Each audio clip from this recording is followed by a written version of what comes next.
faintly under the dim glow of distant stars. Commander Reese Calder stood at the observation deck, his fingers tight around a steaming cup of synthetic coffee.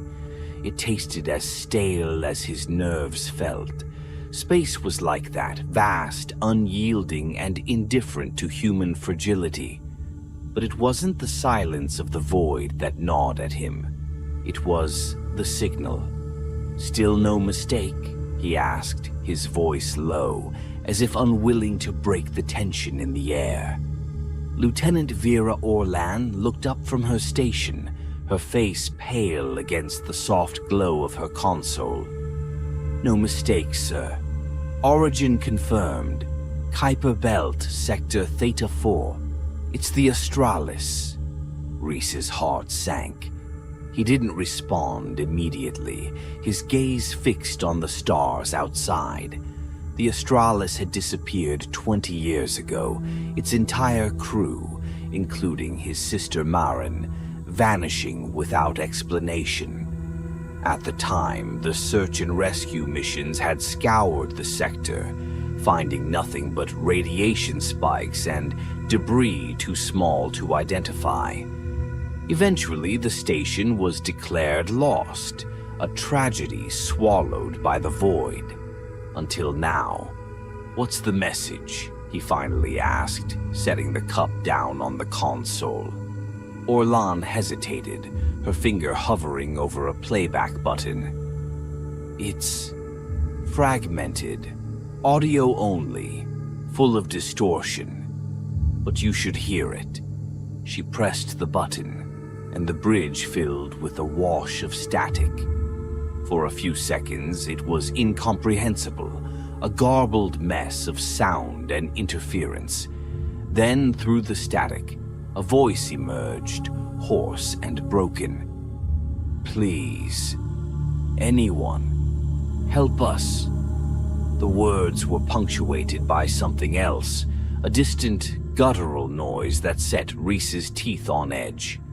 It was almost human, but not quite. Then the voice returned, more frantic this time. "They're everywhere. Can't stop it. God, no." The transmission cut off with a screech, leaving only the low hum of the Aegis's systems in its wake. The bridge fell silent. Even the crew members manning other stations seemed frozen in place, their usual chatter replaced by nervous glances and clenched jaws. Reese straightened, forcing his voice to steady. "Do we have visual on the source?" Orlan nodded, pulling up a grainy image on the screen. The Australis appeared out of the darkness like a specter, its silhouette fractured and warped. Parts of the station were missing, entire sections torn away, their edges jagged and blackened. What remained seemed to drift aimlessly, its docking arms stretched out like broken limbs. "That's impossible," Reese muttered. "The Australis couldn't survive 20 years like that. It should have lost power, structural integrity, everything." Orlan didn't answer. She didn't need to. The evidence was on the screen, undeniable and unsettling. "Commander," said Ensign Malik from the sensor station, "there's something else." "What?" Malik swallowed hard. "Radiation levels are fluctuating around the station, but it's not from the reactor. There's some kind of organic material on the hull. It's alive." Reese stared at him, the words sinking in like lead. Organic material, living. The Australis was supposed to be a lifeless wreck, a tomb floating in the abyss. Yet here it was, still clinging to existence, broadcasting a cry for help. "We need to investigate," Orlan said, her voice trembling slightly. "If there are survivors." "If?" Reese cut in, his tone sharper than he intended. He took a breath, softening. "We don't know what's out there, and that signal doesn't make sense. The Astralis shouldn't even have power, let alone a functioning comm system. This could be a trap. A trap?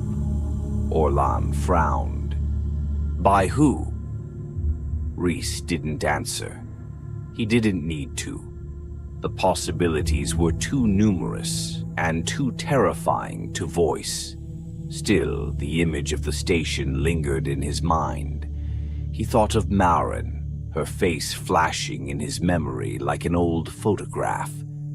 If she were out there, if there was even the faintest chance she was alive, how could he ignore it? "Prepare the team," he said finally, the weight of the decision settling on his shoulders. "We're docking." The crew moved into action, their tension palpable as they prepared for the mission. Weapons were checked, containment suits secured, and medkits loaded. Reese stood by the airlock, the faint hum of the ship's systems echoing around him. He ran through the checklist in his head, trying to ignore the knot tightening in his stomach. Orlan joined him, her helmet tucked under one arm. "Sir, are we really doing this?" "We don't have a choice," Reese said. "That signal, it's more than a cry for help. Something's keeping that station alive, and we need to find out what." The airlock hissed open, revealing the docking arm extending toward the Astralis. As Reese stepped forward, the dim glow of the station grew closer, its surface marred by patches of an organic substance that seemed to pulsate faintly, like a heartbeat. The last thing Reese heard before crossing the threshold was Orlan's voice, whispering behind him, "This doesn't feel right."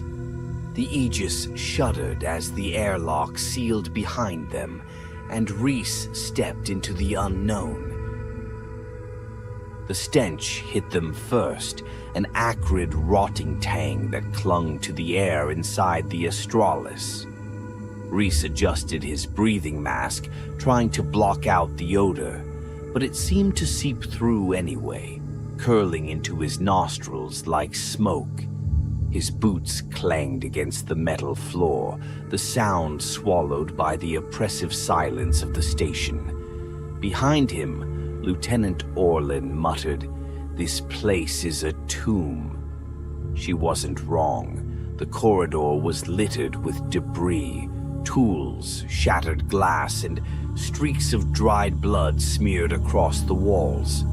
Reese's flashlight beam cut through the darkness, illuminating signs of chaos, overturned crates, a severed maintenance drone, and a helmet cracked in two, its faceplate darkened with something sticky and black.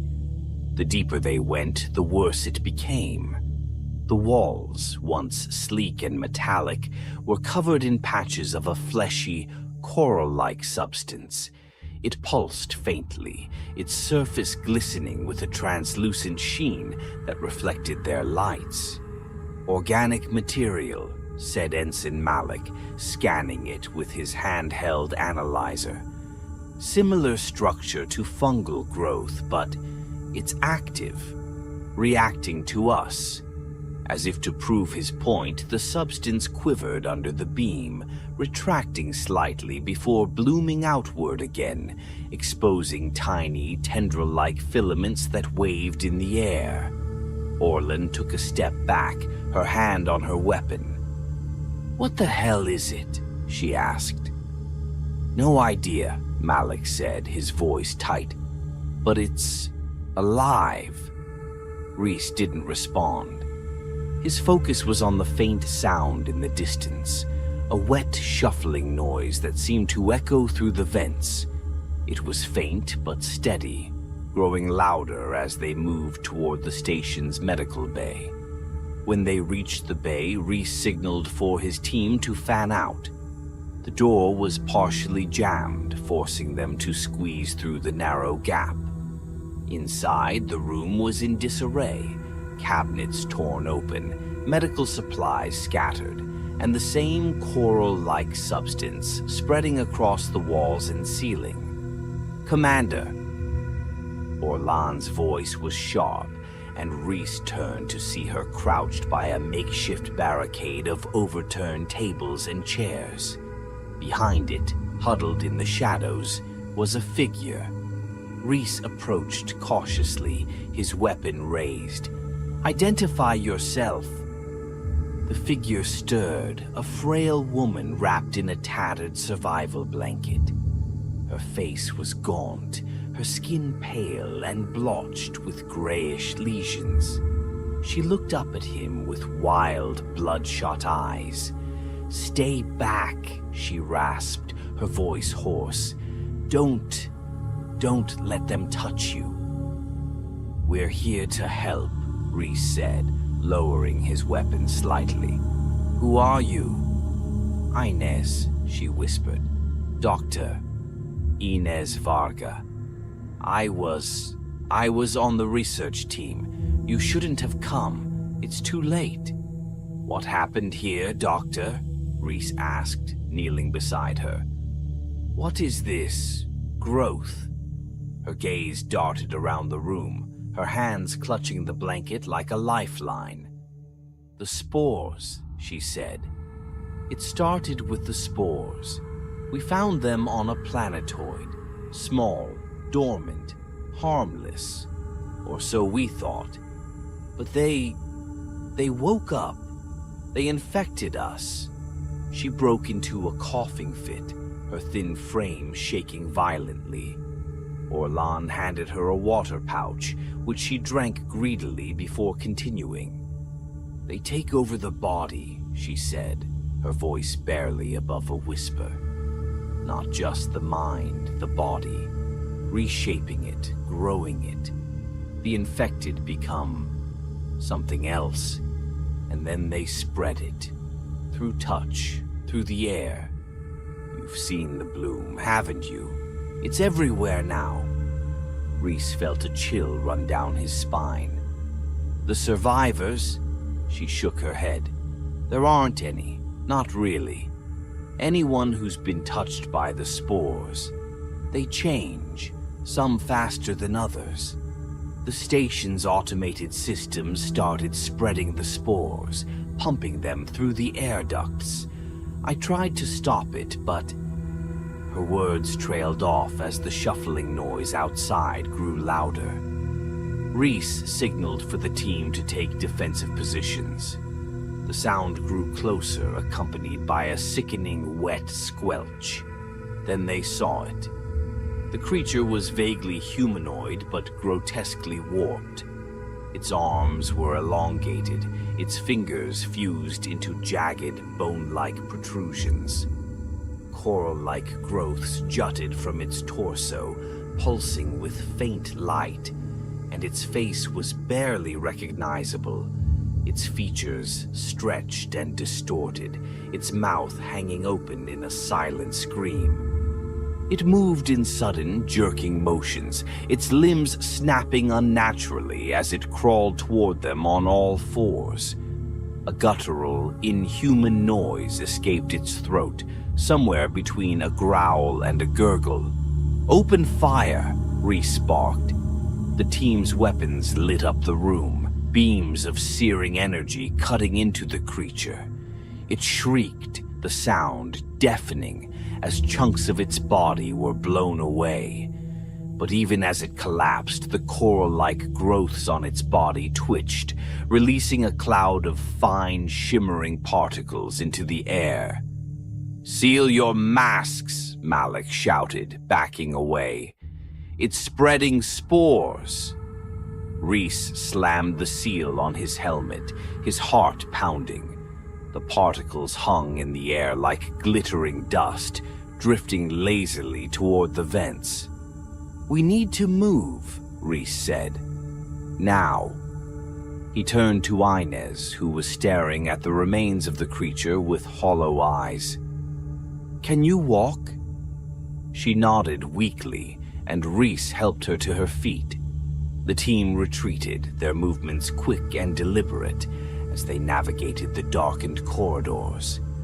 The shuffling noises were growing louder, coming from all directions now. "The bloom," Inez whispered. "It's waking them up." "What's waking up?" Reese demanded. She looked at him, her eyes filled with despair. "All of them." The air grew heavier as they descended into the station's core, the walls narrowing and the flickering lights casting jagged shadows across the metallic surfaces. The fleshy growths that had infested the Astralis were thicker here, spreading in pulsating veins across the corridors, their tendrils coiling and uncoiling like living things. The constant rhythmic hum of the station's reactor was now overlaid with an unsettling sound, a low, organic thrum that vibrated in their bones as if the station itself were alive. Reese Calder led the way, his rifle raised, his helmet's visor fogging slightly from his shallow, measured breaths. Behind him, Dr. Inez Varga stumbled, her thin frame barely holding up as Ensign Malik supported her. Orlan brought up the rear, her weapon sweeping back and forth in tense arcs. The station's schematics, displayed in Reese's HUD, showed that they were close to the reactor chamber. But the environment was becoming increasingly alien. The walls were no longer metallic, but instead a grotesque hybrid of steel and organic tissue. They pulsed with a faint bioluminescent glow, the light revealing intricate patterns of interconnected tendrils that seemed to carry a slow-moving liquid through their translucent membranes. "This isn't just an infection," Orlan said, her voice crackling through the comms. "It's transforming the station, integrating it." "It's the spores," Inez whispered hoarsely. "They adapt, they consume and assimilate. This is their nest." Reese gritted his teeth, his focus locked on the corridor ahead. "And somewhere in here is the source."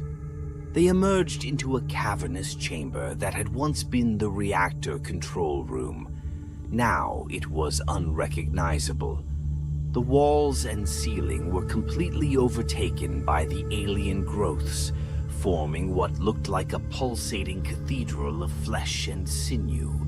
The reactor itself was encased in a cocoon of tendrils, its once sleek surface obscured by layers of translucent, veined tissue. At the center of the room, suspended above the reactor, was the hive's heart. It was enormous, a mass of writhing, pulsating tissue that glowed faintly with an otherworldly light.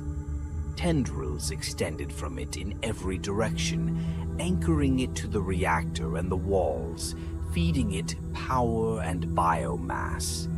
Its surface was covered in what looked like orifices, each one expanding and contracting rhythmically, releasing faint bursts of spore-laden mist into the air. Reese felt his stomach churn.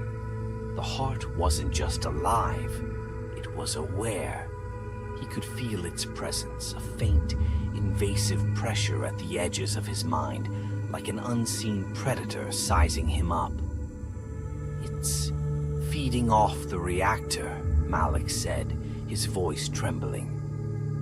"That's why the station still has power. It's using the energy to sustain itself." "And it's growing," Orlan added. "If this thing gets off the station..." "It won't," Reese said, his voice firm. "We destroy it here." Inez staggered forward, clutching her side. "The heart controls the bloom. Destroy it, and the spores will lose their cohesion. But it's protected. The infected. They'll defend it." As if on cue, the chamber echoed with a wet, guttural roar. From the shadows, creatures emerged, half-human, half-alien monstrosities, their bodies twisted and deformed by the spores. Some crawled on all fours, their elongated limbs bending at unnatural angles, while others shambled upright, their torsos riddled with coral-like growths that glowed faintly in the dim light. Their eyes, or what remained of them, glistened with a predatory hunger. "Here they come," Orlan shouted, raising her weapon. The battle erupted in a blinding cacophony of light and sound. Energy blasts tore through the creatures, ripping apart limbs and torsos. But the infected were relentless. For everyone they killed, two more emerged from the shadows, their movements erratic and feral. The chamber filled with the stench of burning flesh and the shrieks of dying creatures. Reese fought with precision, his shots aimed at the glowing growths on the infected, which seemed to be their weakest points.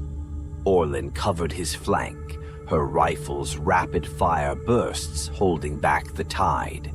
Malik focused on keeping Inez safe, dragging her behind a makeshift barricade of debris.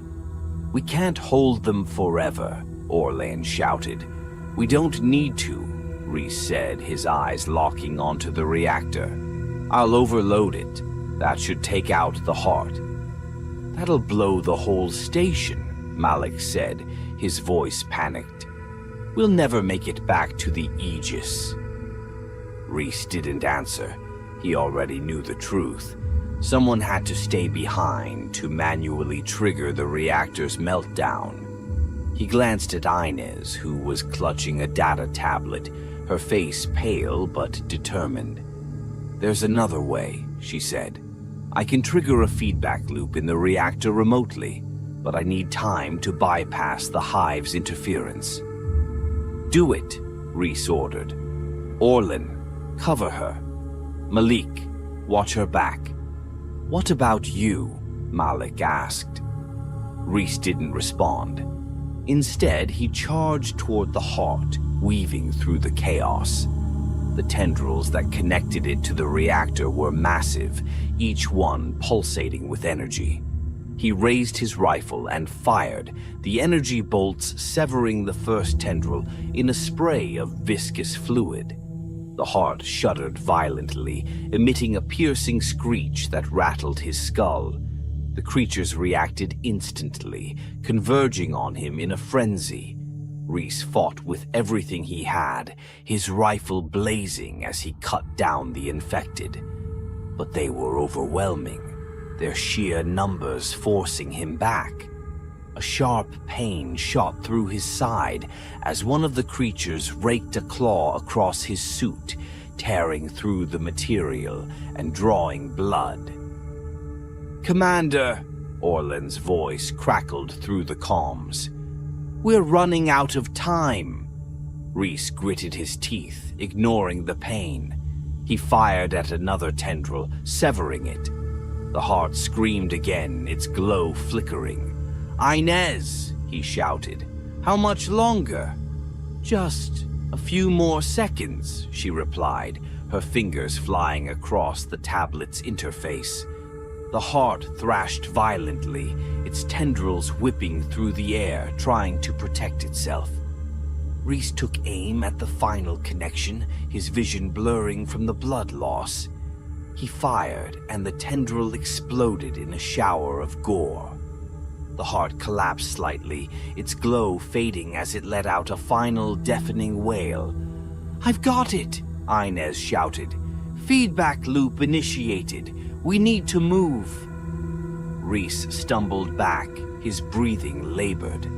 The heart's collapse had triggered a chain reaction, the reactor's core beginning to destabilize. The chamber was shaking violently now, debris falling from the ceiling as the station systems went into overdrive. "Go," Reese barked. "Get to the Aegis. I'll hold them off." Orlan hesitated, her face stricken, but Reese gave her a look that brooked no argument. "That's an order." She nodded reluctantly, grabbing Inez and Malik. Together, they retreated toward the exit, leaving Reese alone in the collapsing chamber. As the infected surged toward him, Reese raised his rifle, a grim determination in his eyes. He would ensure the heart and the spores never left the station. The last thing he heard was the reactor's rising whine as the feedback loop reached critical mass, drowning out the screams of the infected and the thunderous collapse of the hive's heart. The Aegis tore away from the Astralis just as the first explosion rocked the dying station. Reese's final words echoed in Orlan's ears. "That's an order." She clenched her jaw, gripping the controls with white-knuckled determination as she piloted the rescue ship into the darkness, the inferno of the Astralis blazing behind them. Inez and Malik sat in silence, their faces pale and streaked with sweat. The small cabin was filled with the sound of labored breathing and the distant hum of the Aegis's engines. No one spoke. No one dared to.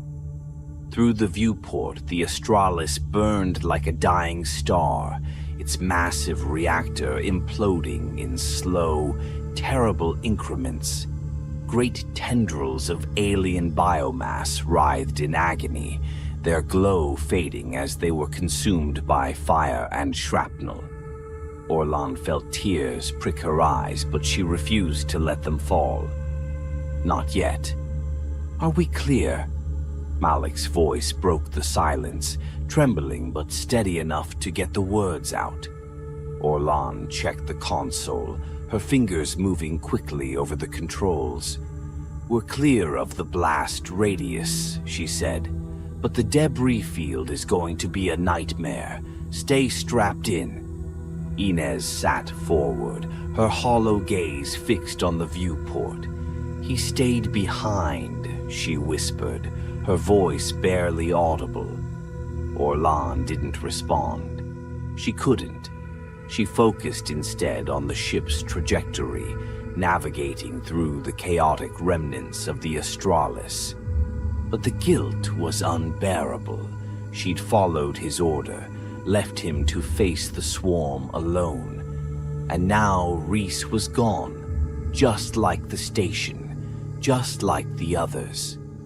The Astralis exploded in a final, catastrophic burst. The shockwave rippled outward, a dazzling ring of fire and light, carrying with it the last remnants of the hive's heart. The glow faded quickly, leaving behind only silence and darkness. For a moment, the cabin was still. Orlan exhaled shakily, her hands trembling as she let go of the controls. It was over. The Astralis was gone. And with it, so was Reese Calder. Hours later, the survivors sat in the dimly lit mess hall of the Aegis. The silence was heavy, broken only by the faint hum of the ship's engines. No one had touched their rations. Orlan stared at the table in front of her, her thoughts a whirlwind of grief and anger. Malik sat across from her, his head in his hands, while Inez was slumped in her chair, clutching a data tablet to her chest like a lifeline. He knew what he was doing, Orlan said finally, her voice cracking. Malik looked up, his eyes red-rimmed. "He shouldn't have had to. We could have done something." "No," Inez interrupted, her tone sharp despite her exhaustion. "He made the call because he knew there was no other way. If we'd stayed, none of us would have made it out." "But he didn't have to die," Malik snapped, his voice rising. "We could have..." "He saved us," Orlan's voice cut through the room like a blade. "All of us. And now we have to make sure his sacrifice wasn't for nothing." The room fell silent again. Malik slumped back in his chair, defeated. Inez set the tablet on the table, her fingers tracing its edge. "This," she said, her voice trembling, "is everything we need to warn Earth. Data on the spores, the bloom, the hive's structure, everything Reese died for. If we don't get this out, then his death, all of this, will mean nothing." Orlan nodded, her resolve hardening. "We'll make it count." She stood, her hand resting briefly on the back of her chair. "Malik, I need you to plot the fastest course to command. Inez, prep the logs for transmission. We'll deliver everything. Proof, testimony, the whole story." "What about quarantine?" Malik asked, his voice wary. Orlan hesitated. "We'll submit to a full decontamination protocol once we're docked. They'll strip this ship down to its bolts if they have to. We can't risk anything making it back with us." Inez's gaze dropped to the tablet, her expression unreadable. "You're right," she said softly. "We can't risk it." The Aegis drifted through the final stretch of its journey, the faint outline of Earth growing larger in the viewport. The planet was a shimmering orb of blue and green, so vibrant and alive that it felt like a cruel reminder of all they had lost. Orlan sat in the cockpit, her eyes fixed on the controls. The proximity alarms chimed softly, signaling their approach to the station's quarantine perimeter. She reached for the comm system, preparing to hail the station, when a faint sound caught her attention. It was a soft, rhythmic pulse, a faint, almost imperceptible vibration in the ship's hull. She froze, her hand hovering over the console. "Do you hear that?" she asked, her voice barely above a whisper. Malik frowned, leaning forward. "Hear what?" The pulse grew louder, resonating through the cabin. Inez's eyes widened, her face pale. She scrambled to her feet, her gaze darting around the room. "No," she whispered. "No, no, no." Orlan turned to her, dread coiling in her chest. "What is it?" Inez didn't answer. She grabbed the tablet from the table, frantically scrolling through its contents. Her hands were shaking. Then, from the corner of the room, a sound, a faint, wet squelch. Orlan's heart stopped. Slowly, she turned toward the source.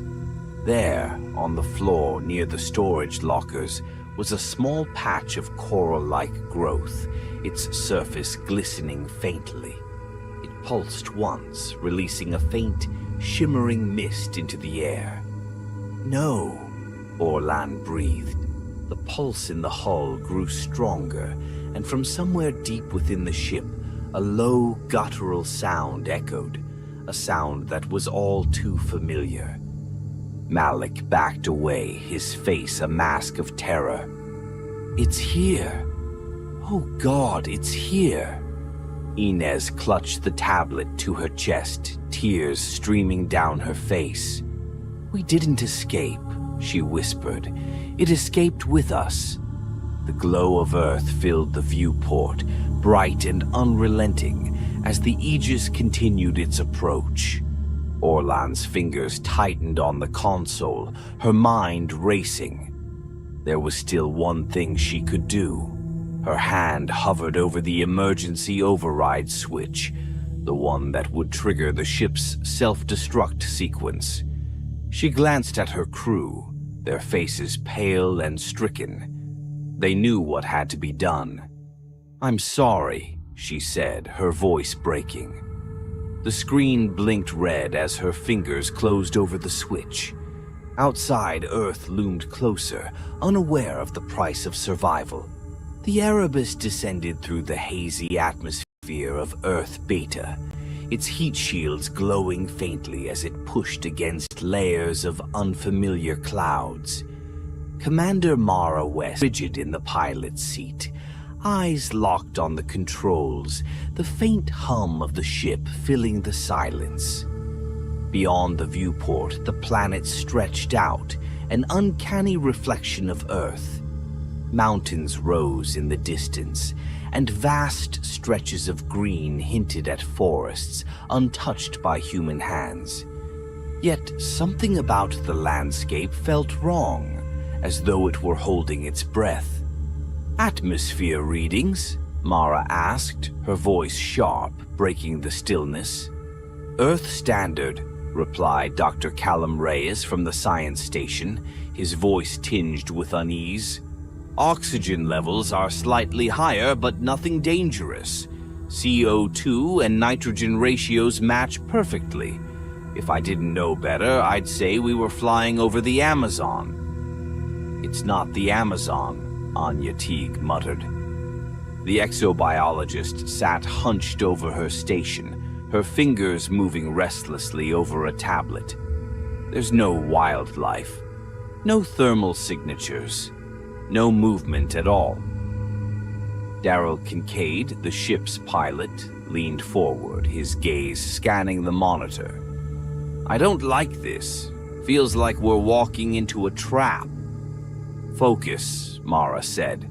She tapped a command, and the ship's thrusters shifted into a gentle hover. Below them, a clearing in the dense jungle opened like a wound in the earth, large enough for the Erebus to land. She brought the ship down with practiced precision, the landing struts sinking slightly into the soft ground. As the engines powered down, the silence outside pressed in. No birds, no rustling leaves, just the faint hum of the ship settling into place. Mara stood, her boots heavy on the deck. "Standard protocol. Full gear until we confirm the biosafety levels. Reyes, you're on samples. Anya, you're scouting vegetation. Hassan, check the soil composition. Kincaid, stay with the ship. We don't take risks." The airlock hissed as it cycled, and the team stepped out onto the alien soil. The jungle around them was alive with rich greens and towering trees that reached impossibly high, their branches twisting unnaturally like gnarled fingers. The air was warm and damp, carrying a faint metallic tang that lingered in the back of the throat. Despite the visual similarities to Earth, the team moved cautiously, their boots sinking slightly into the spongy ground. Reyes knelt by a patch of moss that shimmered faintly in the light of his helmet. "It's pulsing," he muttered, holding out a scanner. The device beeped faintly, showing erratic spikes. "It's not just photosynthetic, it's metabolizing something, like it's alive." Anya moved further into the clearing, her gloved hand brushing against the leaves of a vine-covered tree. "This sap," she said, her voice trailing off. A viscous, dark substance clung to her gloves, glistening under her flashlight. She brought her scanner close, but the results were inconclusive. "It smells," she paused, recoiling slightly, "like something dead." A faint clicking sound interrupted her. The team froze, heads snapping toward the noise. From the undergrowth, a creature emerged. It moved on 8 spindly legs, its translucent body glistening with moisture. Through its gelatinous skin, veins and organs pulsed rhythmically, glowing faintly like embers. It stopped, its head, or what passed for a head, tilting toward the group. 2 pinprick eyes blinked in unison. "Hold position," Mara ordered, her hand hovering near her sidearm. The creature let out a high-pitched chirp and began to twitch violently. Before anyone could react, its body swelled, veins bulging grotesquely beneath its skin. With a wet pop, the creature burst, showering the team in a spray of acrid fluid. The smell was overwhelming, sour, metallic, and rotting all at once. Reyes stumbled back, clutching at his suit as smoke began to rise from the material. "Acid!" he shouted, tearing at his gloves. Anya pulled him back toward the ship, her own suit streaked with the corrosive substance. Mara fired several shots into the jungle as another clicking sound echoed from deeper within. The team scrambled back into the airlock, the outer door sealing with a heavy thud. Kincaid was already waiting, his hands flying over the console to initiate the decontamination cycle. The room filled with steam, hissing as it neutralized the acidic residue.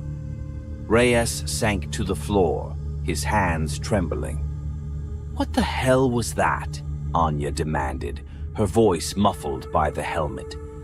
"That thing, it just exploded." Mara didn't answer immediately. She stared at the window of the airlock, her jaw tight. Outside, the jungle remained motionless, the twisted trees looming in the dim light. For the first time, she noticed the faint movement of the leaves, slow, deliberate, as if they were breathing. "We're not alone," she said finally, her voice low. "And whatever's out there doesn't want us here." The team regrouped inside the Erebus, shaken but alive. Mara pored over the data Reyes had managed to collect before the incident, her eyes narrowing at the strange, unreadable patterns on the screen. "We'll camp here tonight," she said, breaking the silence. "In the morning, we investigate the wreck." "Wreck?" Kincaid asked. Mara gestured to the map. "There's a structure a mile west. Metal. Large. Might be answers there." The team fell silent, each lost in their own thoughts. Outside, the jungle seemed to press closer, its shadows lengthening as the sun dipped below the horizon. As the ship's lights dimmed for the night cycle, the faint clicking sounds returned, louder this time, echoing through the trees. And then, just before the darkness swallowed the clearing, the ship's external sensors picked up movement, too fast to be a mistake. Something was circling them, waiting. The jungle was alive when the morning came, but not with bird song or the rustle of small creatures. Instead, the oppressive silence of the night had given way to faint, alien sounds, rhythmic clicks, low guttural growls, and an occasional distant scream that made the team's skin crawl. Mara West led the group cautiously westward, toward the structure they had detected the previous evening. The air was thick with humidity, and that same metallic tang they had noticed before. Each step felt like an intrusion, as though the planet itself was watching. The foliage shifted subtly, vines curling and leaves shuddering, though no wind moved through the jungle. "Eyes up," Mara whispered, gripping her rifle tightly. Her voice carried authority, but the tension in her tone betrayed her unease. Dr. Callum Reyes stopped to examine a patch of ground where the moss was brighter, almost luminescent. He ran a gloved hand over it, then checked his scanner. "It's active," he murmured, "metabolizing at an unnatural rate. It's almost as if..." A sudden rustle in the bushes made him freeze. The team spun toward the sound, weapons raised. From the undergrowth emerged a creature, no larger than a fox, but far from familiar. Its body was sleek and muscular, covered in segmented plates that shimmered like oil. its head split down the middle, revealing rows of needle-like teeth that chattered as it hissed. "Back slowly," Mara commanded, her voice barely audible. But as they began to retreat, the creature's chattering grew louder, almost frantic. Then it lunged. A single shot rang out, Kincaid's reflexes saving Reyes from being shredded. The creature collapsed mid-air, its body twitching violently before going still. But the shot had echoed, and the jungle responded. The clicking sounds grew louder, closer, until they surrounded the team entirely. "We've got company," Kincaid muttered, reloading his weapon. The first wave of creatures emerged, leaping from the shadows with unnatural speed. They were all mismatched amalgamations of familiar and alien features. A bird-like creature with 6 spindly legs and eyes that glowed faintly in the dim light. A snake with a fleshy, pulsating sac on its back that spewed foul-smelling gas. And a humanoid figure that was barely recognizable, its arms elongated into bladed limbs. The team opened fire, their weapons tearing through the onslaught, but for every creature that fell, another emerged. The air filled with the stench of burning flesh and the unholy screeches of the dying. Anya screamed as a clawed hand raked across her suit, tearing the fabric and leaving deep scratches on her arm. She stumbled back, clutching the wound as black veins began to spread around the injury. "Fall back!" Mara shouted, firing into the swarm. The team retreated in formation, Reyes and Hassan covering the rear. The jungle seemed to close in on them, the vines reaching out like grasping fingers. They ran until the sounds of pursuit faded, collapsing into a natural clearing surrounded by towering, gnarled trees. Anya sat on the ground, panting heavily, her hand still pressed to her arm. "It burns," she hissed through clenched teeth, sweat dripping from her face. Reyes crouched beside her, examining the wound. The black veins had spread further, creeping up her shoulder like invasive roots. "This isn't a normal infection," Reyes said, his voice trembling. "Her cells are changing." Rapidly, Anya's breathing quickened as her pupils dilated, the whites of her eyes turning an unsettling shade of yellow. "I can feel it," she whispered, her voice distant. "Something's inside me." Before Reyes could respond, a low growl echoed from above. The team looked up in unison, their flashlights illuminating a grotesque sight. A massive spider-like creature clinging to the trunk of a tree, its bloated body pulsing with translucent sacs that seemed ready to burst. It dropped without warning, its legs spread wide as it landed in their midst. Mara reacted instantly, firing a volley of shots into its body, but the creature barely flinched. It swung one of its legs, knocking her aside like a rag doll. Hassan charged it with a knife, plunging the blade into one of the sacs. The sac ruptured, releasing a spray of viscous liquid and dozens of writhing worm-like appendages that latched onto his arm. He screamed, trying to pull them off, but they burrowed into his skin with horrifying speed. "Get it off him!" Mara yelled, regaining her footing. She emptied her rifle into the creature's head, finally bringing it down. Hassan collapsed to the ground, his arm convulsing as the worms moved beneath his skin. Reyes scrambled to him, injecting a cocktail of antibiotics and sedatives. "It's in his bloodstream," he said grimly. "I don't know if I can stop it."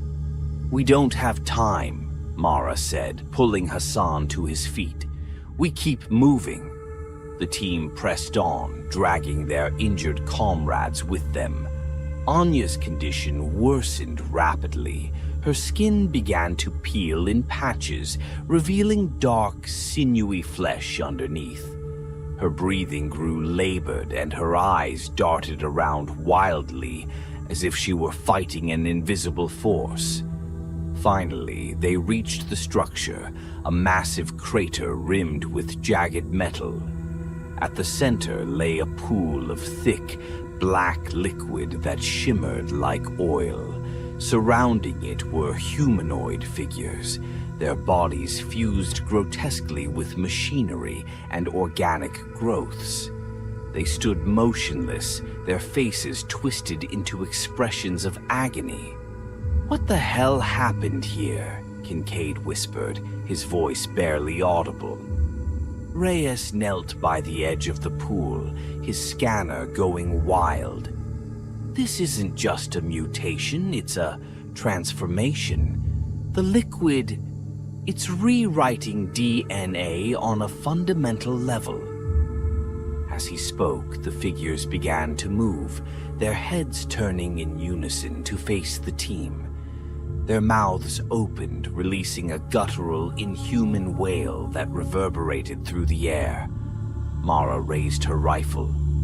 "Run!" The figures charged, their bodies lurching unnaturally, limbs bending in impossible directions.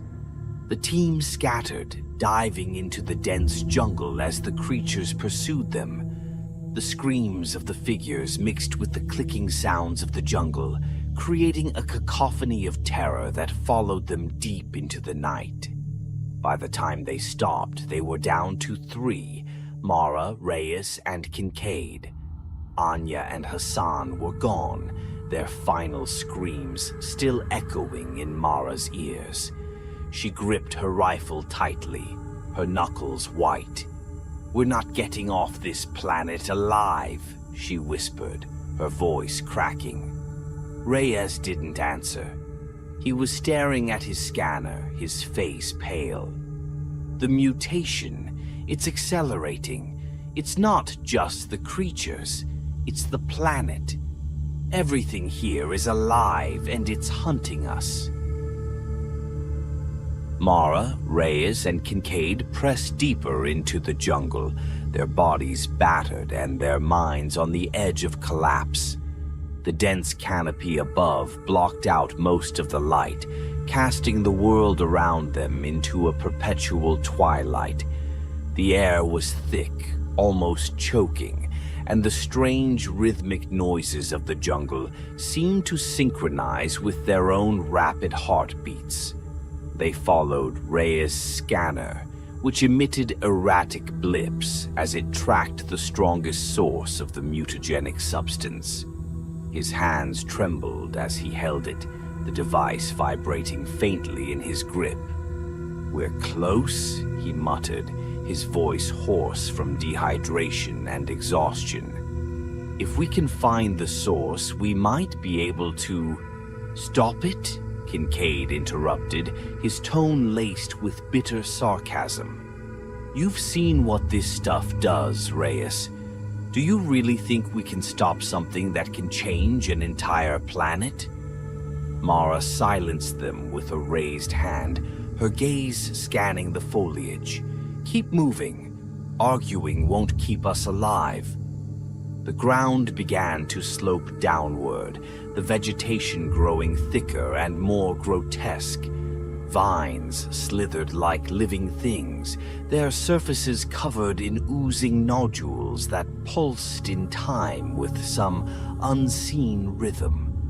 Flowers bloomed with unnaturally vibrant colors, their petals twitching as if aware of the team's presence. Reyes stopped abruptly, his scanner lighting up with a burst of chaotic signals. "This is it," he whispered, pointing ahead.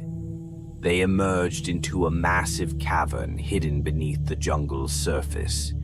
Bioluminescent fungi clung to the walls, casting an eerie green light over the space.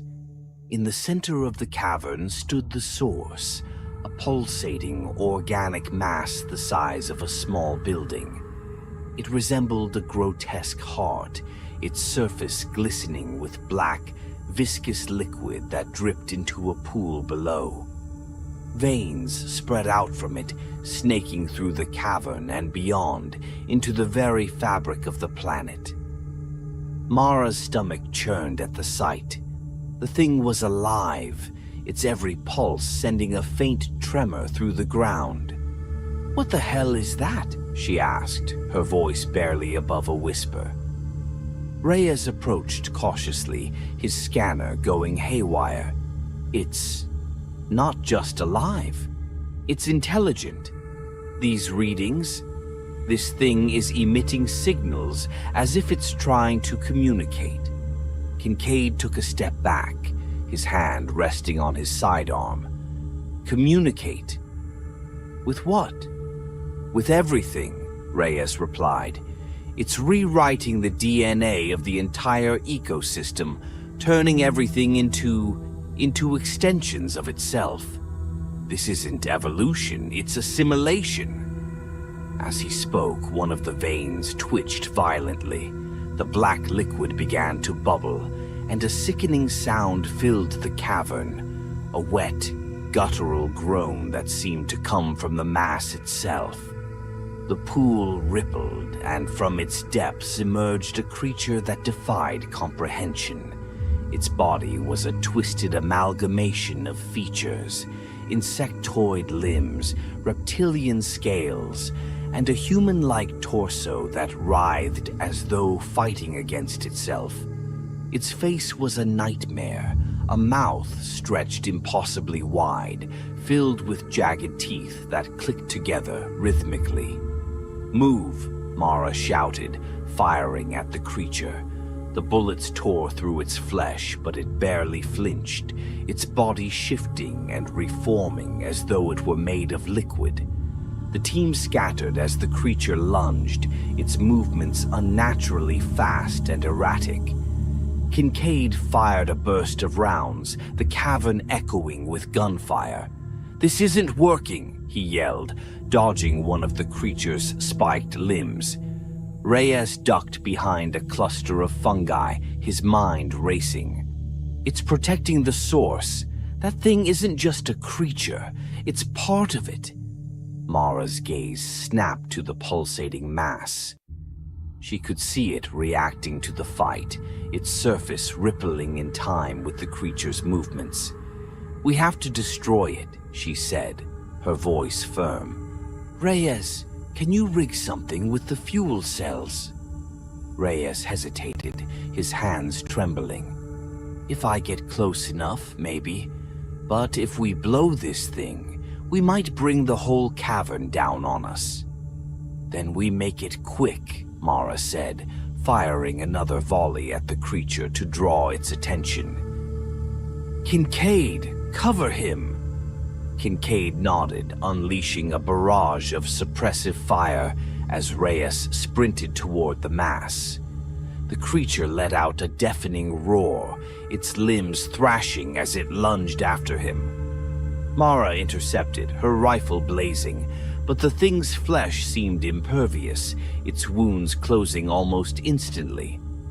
Reyes reached the base of the mass, his heart pounding as he pulled the fuel cells from his pack. The veins pulsated beneath his feet, the black liquid seeping up to coat his boots. "Just a little longer," he muttered, his fingers fumbling with the wiring. The creature turned its attention back to him, its glowing eyes narrowing. It screeched, charging forward, but Kincaid threw himself in its path, tackling it to the ground. The impact sent them both crashing into the pool of black liquid. Kincaid screamed as the substance clung to him, his skin bubbling and shifting as the mutagen took hold. "Go!" he shouted, his voice a mixture of pain and determination. "Finish it!" Reyes connected the final wire and set the timer, scrambling away as the fuel cells began to hum. "It's armed," he yelled, sprinting toward Mara. The creature roared, breaking free from Kincaid's grasp. But it was too late. The fuel cells detonated with a blinding flash, the explosion ripping through the cavern. The pulsating mass erupted, spraying black liquid and chunks of flesh in every direction. The veins writhed violently before going still, the entire cavern trembling as the structure began to collapse. Mara grabbed Reyes, dragging him toward the exit as debris rained down around them. The ground buckled beneath their feet, but they pushed forward, emerging into the jungle just as the cavern collapsed entirely. They collapsed onto the ground, gasping for air. The jungle around them was silent, eerily so. The clicking, the growls, the unnatural movements of the plants, all of it had stopped. Reyes stared at the ground, his face pale. "We killed it," he said, his voice hollow. Mara nodded, but her gaze was distant. The black liquid still clung to her boots, and in the faint light she thought she saw it move. For the first time, she wondered if destroying the source had been enough, or if the planet's infection had already spread too far. The Erebus loomed ahead like a beacon of salvation amidst the endless nightmare of the jungle. Mara and Reyes stumbled through the dense vegetation, their bodies battered and their minds frayed.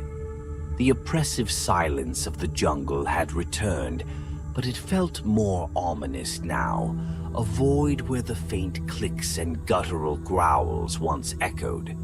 The collapse of the cavern had brought no relief, only a deafening stillness that pressed against them like a tangible force. Reyes fell to his knees, panting heavily. His face was pale and his hands trembled uncontrollably. I can't keep going," he muttered, clutching his chest as though it were about to split open. Mara grabbed him by the arm, her grip firm despite the exhaustion that weighed her down.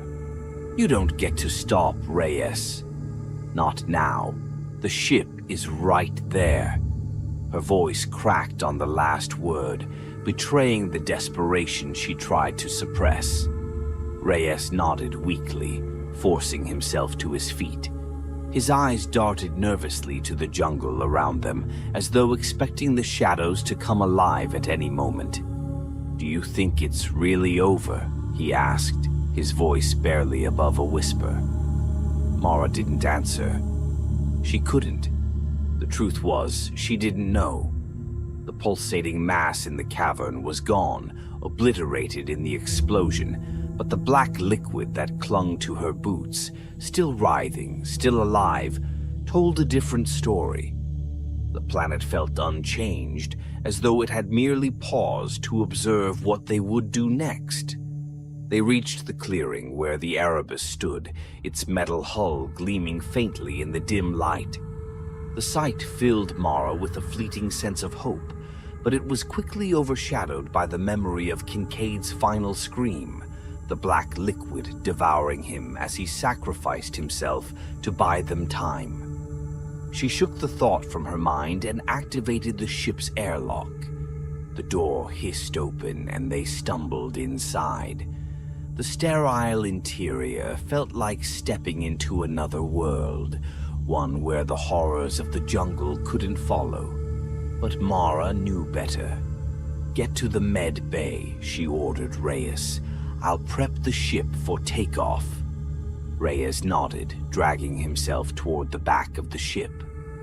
Mara moved to the cockpit, her fingers flying over the controls. The engines roared to life and the Erebus lifted off the ground, rising above the jungle canopy. For the first time in days, Mara allowed herself to breathe. But the relief was short-lived. As the ship ascended, her console lit up with warning signals. Biohazard alarms blared, and red lights bathed the cockpit in an eerie glow. Mara's stomach sank. "Reyes!" she shouted, her voice echoing through the ship. Reyes stumbled into the cockpit, his face drenched in sweat. "What's happening?" Mara pointed to the screen, where the ship's sensors displayed a horrifying image. The black liquid had spread, clinging to the Erebus's exterior like a living organism. It pulsated, tendrils snaking across the hull, probing for entry points. "It's on the ship," she said, her voice flat with disbelief. Reyes stared at the screen, his face contorted in terror. "It must have been on us, on our suits, our boots. We brought it back with us." Before Mara could respond, the ship shuddered violently. The lights flickered, and a low, guttural groan echoed through the walls. The black liquid was spreading faster now, infiltrating the ship's systems, its tendrils forcing their way into the cracks and seams of the metal. Reyes collapsed against the console, clutching his head. "It's in me," he whispered, his voice thick with despair. He pulled back his sleeve to reveal black veins spreading up his arm, writhing beneath his skin like living worms. "It's changing me." Mara's heart pounded in her chest. She backed away from him, her hand hovering near her sidearm. "Reyes," she said carefully, "we can contain this. We just have to." "You don't understand," Reyes interrupted, his voice rising to a fevered pitch. "This isn't just a parasite. It's a part of something bigger. It's the planet, Mara. The whole damn planet is alive, and we're nothing but fuel for it." As he spoke, his body convulsed. His eyes rolled back and his limbs twisted at unnatural angles. With a final blood-curdling scream, his body collapsed, his form dissolving into a mass of black, writhing tendrils that began to spread across the floor. Mara stumbled back, her mind racing. She activated the emergency containment system, sealing off the cockpit from the rest of the ship. The tendrils writhed against the glass, their movements deliberate, almost sentient. She sat in the pilot's chair, her hands trembling. The Erebus had broken through the planet's atmosphere, the black void of space stretching out before her. But the tendrils continued to spread, creeping into the cockpit's controls. Mara stared at her reflection in the glass, her heart sinking as she saw faint black veins spreading beneath her skin. She touched her face, her hand trembling. It was already too late. The ship's communication system crackled to life, a garbled transmission coming through from Earth control. "Erebus, do you copy? What is your status?" Mara hesitated, her hand hovering over the microphone. She could hear the faint clicking in the background, the sound of the infection moving through the ship.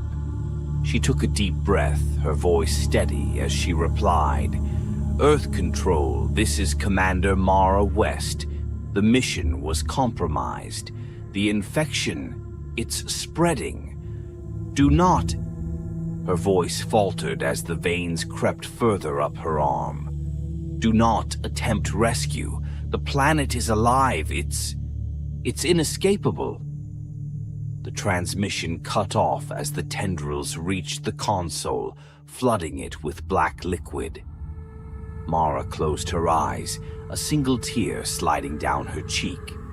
Her final thought was not of fear, but of the bitter irony that they had sought answers on Earth Beta, only to find the end of humanity's hubris written in its veins. Outside the Erebus, the black liquid began to seep into space, its tendrils spreading, reaching out toward the vast emptiness. A new beginning, born from the death of a species that had dared to trespass where it did not belong. The last faint echo of Mara's voice whispered into the void. This isn't evolution, it's extinction. The eclipse glided silently through the vast expanse of the void, its sleek hull cutting a path through the blackness like a needle through fabric. A deep space research vessel designed for long-haul expeditions, it carried 6 crew members, each chosen for their expertise. On board, the atmosphere was charged with cautious optimism. The promise of discovery hung in the air like static electricity. After months of fruitless scans and data collection, the ship's sensors had picked up something extraordinary, a gravitational anomaly unlike anything they'd encountered before. Dr. Lenora Kale leaned over the central holographic display, her sharp eyes scanning lines of data as they scrolled across the screen. The anomaly didn't conform to any known celestial phenomena. It wasn't a black hole, nor was it a collapsing star or an errant wormhole. It pulsed with an almost rhythmic consistency, as though something within it was alive. "This can't be right," Kale muttered, brushing a strand of auburn hair from her face. She double-checked the data, but the readings held steady. "What's wrong with it?" Kane Voss, the pilot, asked from his station. He had a habit of leaning back in his chair, balancing on its rear legs, a casualness that irritated Kyle more than she cared to admit. "Nothing's wrong," she replied, her voice tinged with a mix of excitement and unease. "That's what's so strange. It's too perfect. A gravitational field this precise shouldn't exist naturally." "Maybe it's a beacon," suggested Mira Oren, the team's biologist, who had joined them at the console. "Or a containment field." The word containment hung in the air like a threat. Kyle shook her head. "Whatever it is, it's massive. The scanners are barely scratching the surface." The anomaly wasn't visible to the naked eye, but the ship's advanced sensors painted a ghostly image on the display. An enormous structure composed of interlocking geometric patterns that seemed to defy logic. It wasn't a solid object, nor was it entirely energy. It existed in a strange liminal space, phasing in and out of detectability. The discovery stirred the crew. Engineer Dax Callan was already running calculations to determine the structural integrity of the anomaly's outer layers. Leah Tran, the communications officer, was busy analyzing a faint signal that emanated from the structure, a repeating sequence of tones that was almost, but not quite, comprehensible. "We should get closer," Voss suggested, swiveling his chair toward Kyle. "If we're careful, we might be able to send a probe." Kyle hesitated. The ship was designed for exploration, but deep space anomalies carried risks. "We'll proceed cautiously," she said finally, "but let's not underestimate this thing. Whatever it is, it's older than anything we've ever encountered." As the eclipse approached the anomaly, strange phenomena began to ripple through the ship. Instrument panels flickered, their readings becoming erratic. The temperature dropped slightly, though the environmental controls remained steady. A faint hum, just on the edge of hearing, began to resonate through the hull. At first, the crew dismissed it as interference caused by the gravitational field. Then came the whispers. They were faint at first, almost imperceptible. Fragments of sound that could easily be mistaken for the ship's creaks and groans. But as they drew closer, the whispers grew louder, their cadence unsettlingly familiar. It wasn't until Leah turned pale and whispered, "It's saying my name," that the crew began to exchange uneasy glances. "It's just the interference," Voss said, though his voice lacked conviction. Kale forced herself to remain focused. "Run a diagnostic on the comm systems. Let's rule out internal interference before we jump to conclusions." The crew obeyed, their movements brisk but tense. As they worked, the structure loomed larger on the ship's main display. Its shifting lattice appeared to move of its own accord, like a living organism reacting to their presence. "This isn't interference," Leah said suddenly, her voice trembling. She pointed to the signal readout. "The pattern, it's not random, it's adaptive." "What do you mean?" Kyle asked, leaning in.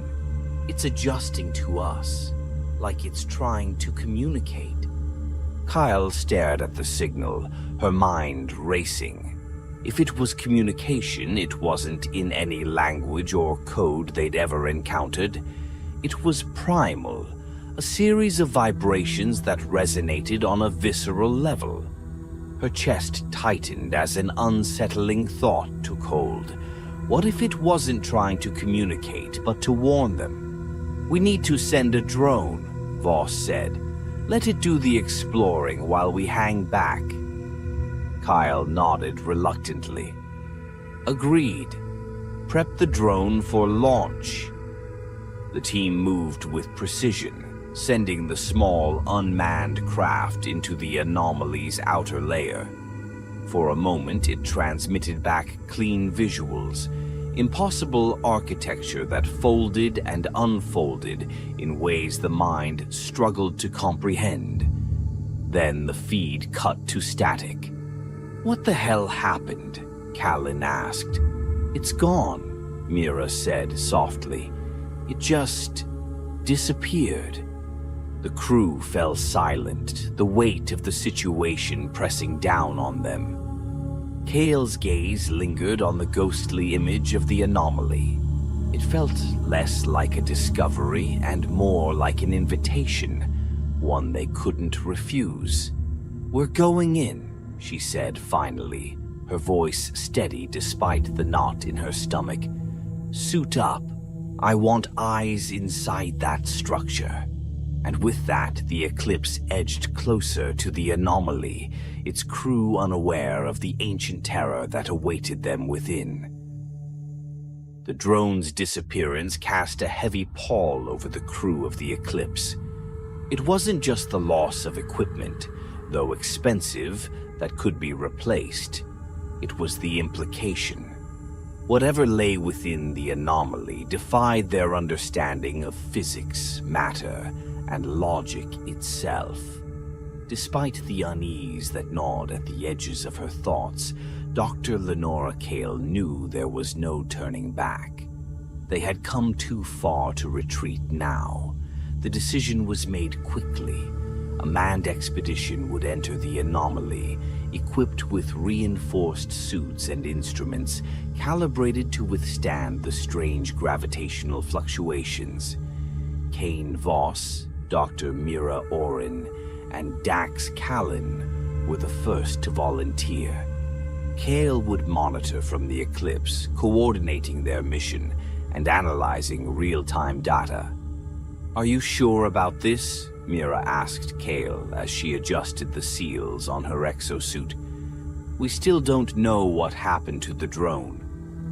Kyle hesitated, her hand resting on Mira's shoulder. "I know. That's why I need you in there, to find out. But be careful. If anything feels wrong, you pull back immediately." Mira nodded, though the tightness in her jaw betrayed her apprehension. The Eclipse inched closer to the structure, the anomaly's gravitational field pulling at the ship like an invisible tide. Voss piloted the small exploration pod through the outer boundary, his steady hands betraying none of the fear he felt. Behind him, Mira and Dax sat in silence, their breathing audible over the comms. The moment they crossed into the anomaly, everything changed. "What the hell?" Voss muttered as the pod's viewport filled with an impossible sight. The interior of the structure was vast, far larger than the scans had suggested, an endless void filled with intricate, shifting patterns. The walls were composed of a substance that looked alive, translucent, pulsating with faint bioluminescence. Tendrils of dark matter coiled and uncoiled, like a great organism breathing in slow, deliberate rhythm. The pod systems flickered as readings became erratic. The gravitational field was unstable, spiking and dipping in unpredictable waves. Dax cursed under his breath as he worked to stabilize the pod's controls.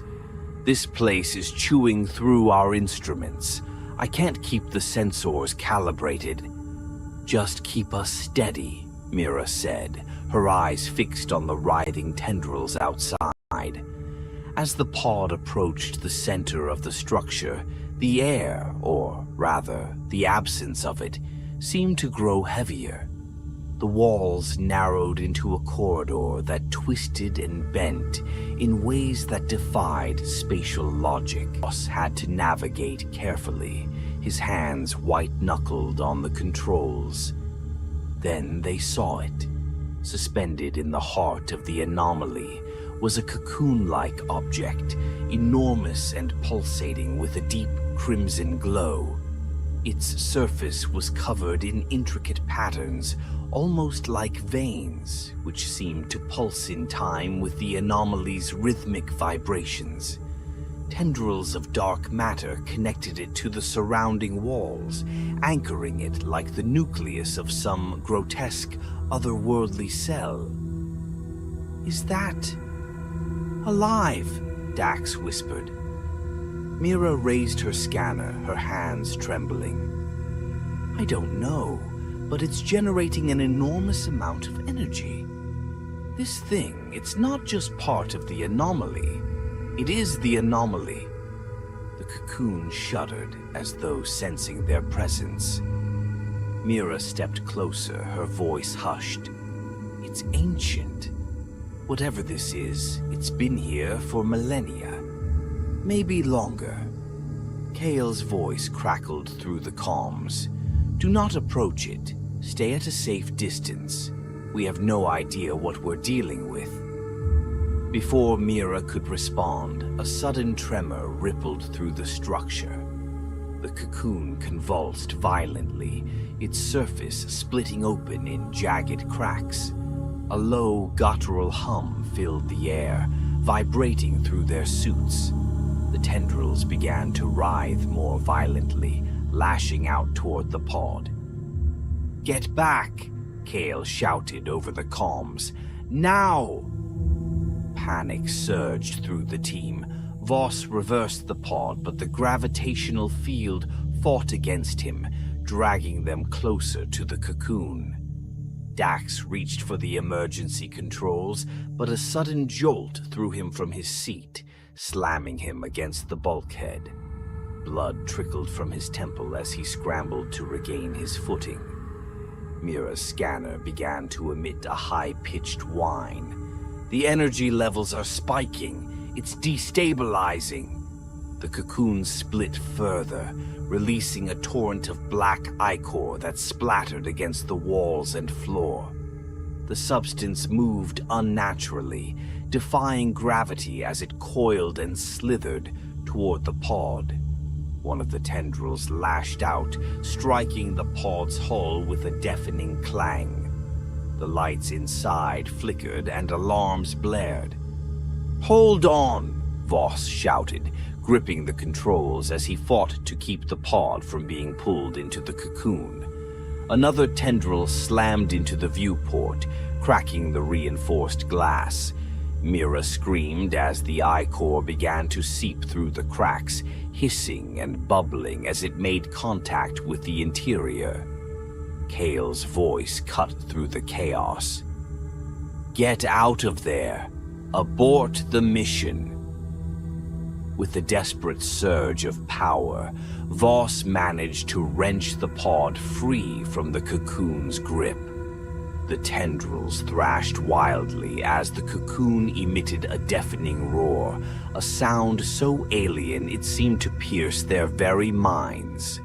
The pod shot out of the anomaly, its systems sparking and failing as it returned to the eclipse. As they breached the anomaly's boundary, the structure shuddered violently, its shifting lattice beginning to collapse in on itself.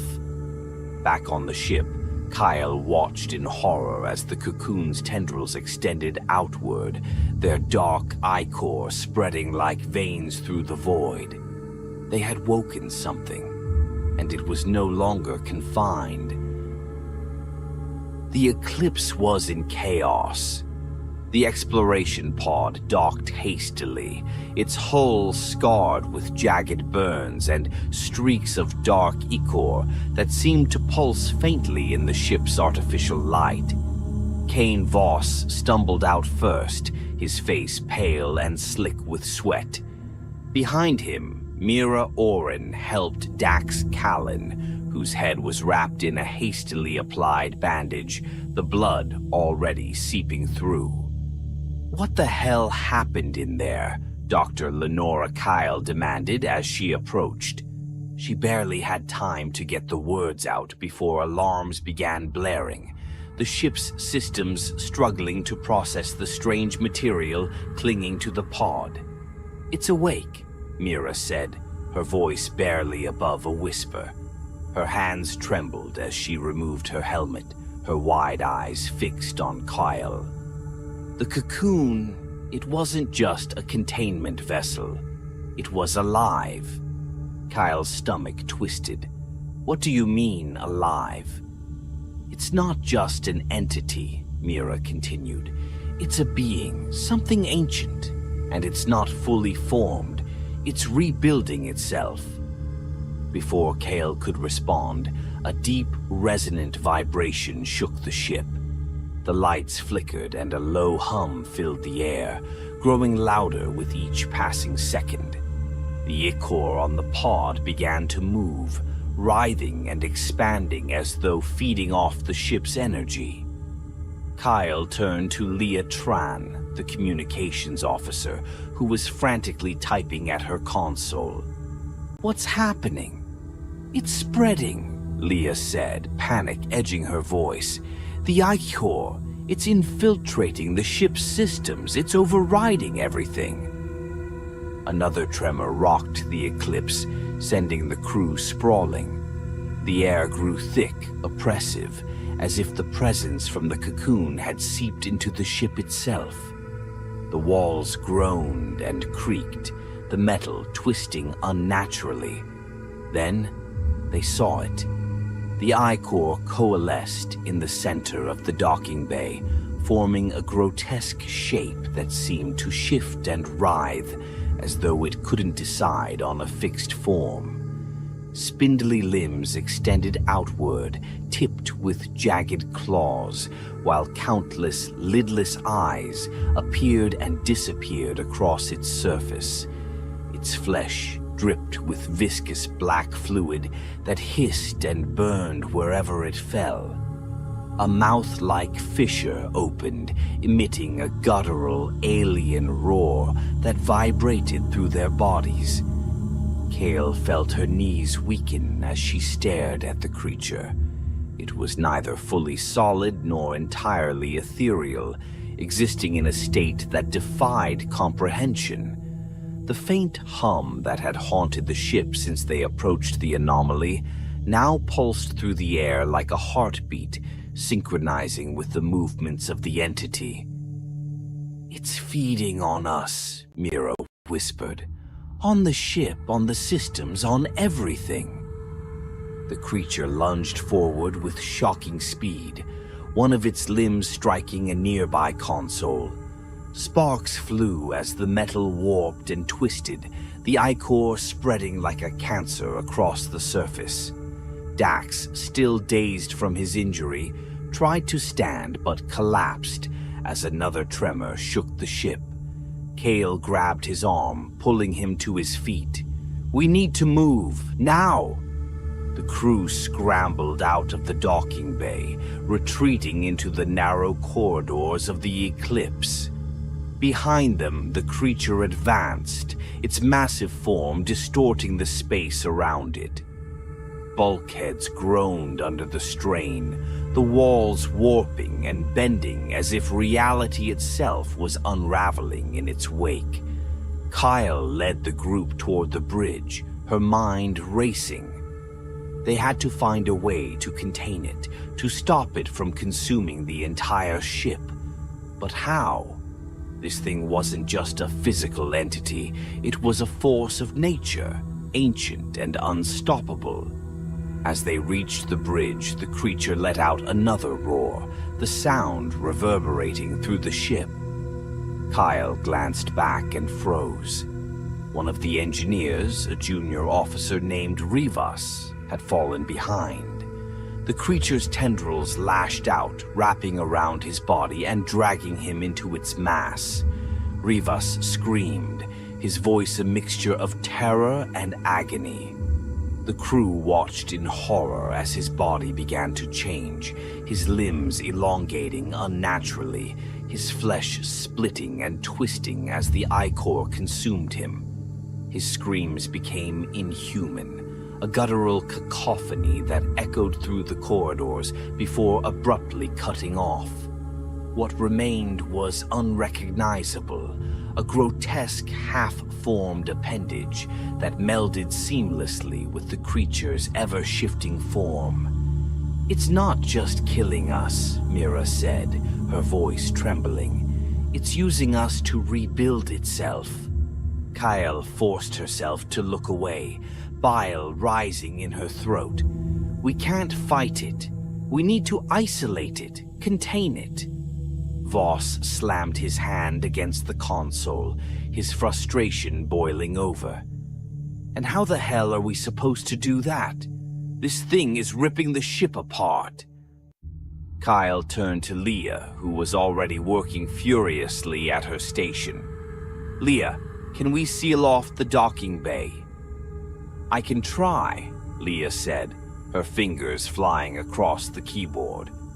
"But the systems are compromised. It's spreading too fast." "Do it," Kale ordered. "Buy us some time." Leah nodded, her face pale as she initiated the lockdown.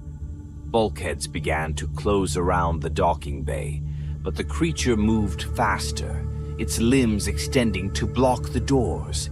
The ichor seeped through the cracks, its corrosive properties eating away at the mechanisms. "It's no use," Leah said, her voice breaking. "It's already inside." Another tremor rocked the ship, and Kale steadied herself against the console. She could feel the creature's presence, not just physically, but mentally, a deep, invasive pressure that gnawed at the edges of her thoughts. It wasn't just consuming the ship. It was probing them, learning from them. "We need a plan," Kale said, her voice firm despite the fear clawing at her chest. "This thing is still unstable. If we can find its weakness, we might be able to stop it." "But how?" Mira asked. "We don't even know what it is." Kyle's gaze hardened. "We woke it up. Now we have to put it back to sleep." As the creature's guttural roar echoed through the corridors once more, the crew braced themselves for the battle ahead. They had unleashed an ancient horror, and now their survival depended on finding a way to outsmart something beyond their comprehension. The Eclipse was falling apart. Every corridor, every bulkhead, every console pulsed with the corrupted presence of the creature. It wasn't just inside the ship. It was the ship now, its essence woven into the circuits, the structure, and even the air. The dim emergency lights flickered as the creature's tendrils of ichor snaked through the walls, consuming everything in their path. The ship groaned like a dying animal, and with each passing second, the alien hum grew louder, vibrating deep in their bones. Dr. Lenora Kale stood on the bridge, her fists clenched as she stared at the flickering holographic display. The plan was madness, a desperate gamble with impossible odds, but it was the only chance they had. They couldn't destroy the creature, not completely, but they could trap it, seal it back inside the anomaly it had come from. The thought of facing it again, of getting close enough to carry out the plan, filled her with a cold dread that settled deep in her chest. "It's already consumed the lower decks," Mira said, her voice tight with fear. She leaned against the wall, one hand clutching a makeshift weapon, a piece of metal torn from a shattered console. "We're running out of time." Kyle nodded. "We have to move now." Kane Voss stepped forward, his face grim but resolute. "I'll pilot the ship. Get it close enough to the anomaly to initiate the collapse." "You won't survive," Kale said, her voice cracking despite her effort to stay composed. Voss managed a faint, lopsided smile. "None of us will if we don't do this." Kale turned to Leah Tran, who was feverishly working at a damaged console. Sparks rained down as she bypassed fried circuits, her fingers trembling. "Leah, can you trigger the pulse remotely?" Leah shook her head, her eyes glassy with exhaustion. "The systems are too compromised. Someone has to activate it manually from the core." Kale felt the weight of the decision settle on her shoulders. The core was deep in the bowels of the ship, where the creature's presence was strongest. Whoever went down there wouldn't come back. "I'll do it," Mira said suddenly, stepping forward. "No," Kale said firmly. "I'm the one who—" "No arguments," Mira interrupted, her voice steel. "You're the only one who can guide Voss through the approach. This is the only way." Kyle opened her mouth to protest but saw the determination in Mira's eyes. She nodded slowly, her throat tightening. "Be careful." Mira offered a faint, bittersweet smile. "I don't think careful is an option anymore." Without another word, she turned and left, disappearing down the corridor. Kyle took a deep breath and turned to Voss. "Get us as close as you can to the anomaly without getting pulled in. I'll monitor the gravitational field and give you the vectors." "And if the creature doesn't like us getting close?" Voss asked, his voice dry but tinged with genuine concern.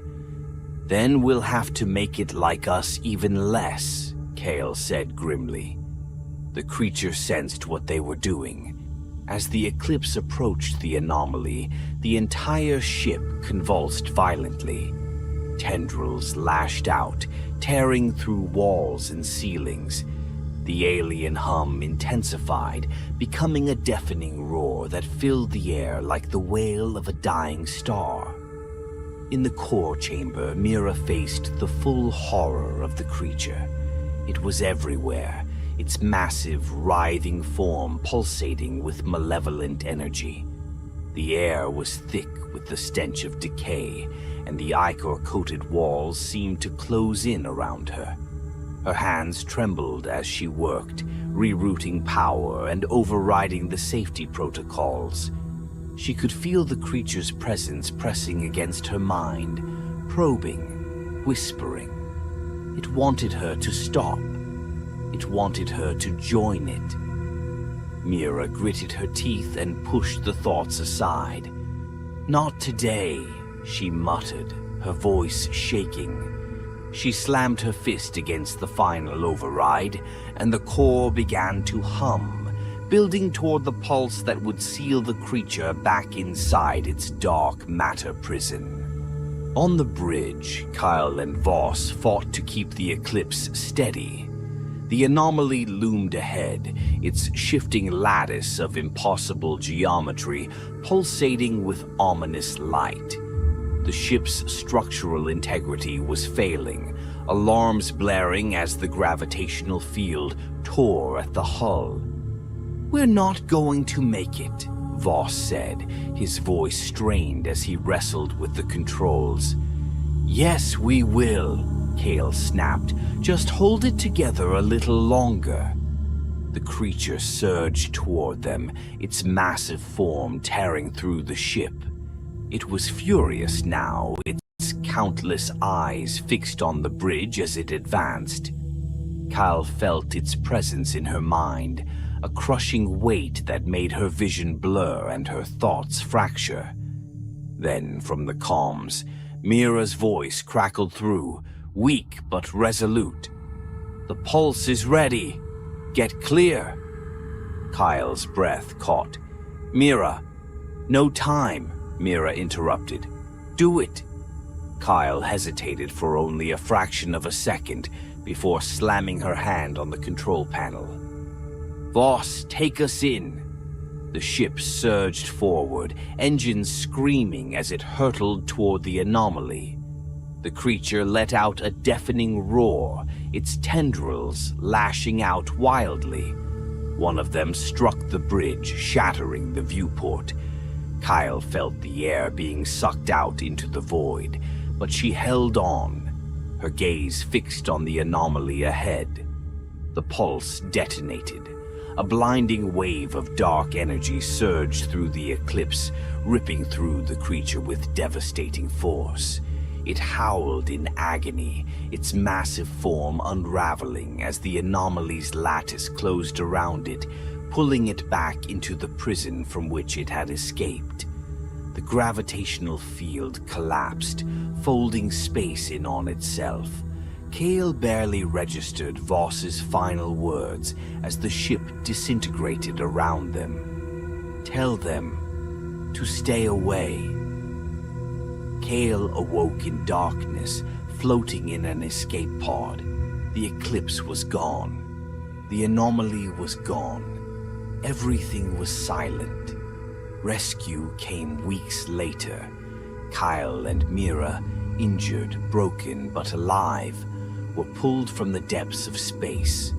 They gave their reports, but the truth of what had happened aboard the Eclipse remained locked in their minds.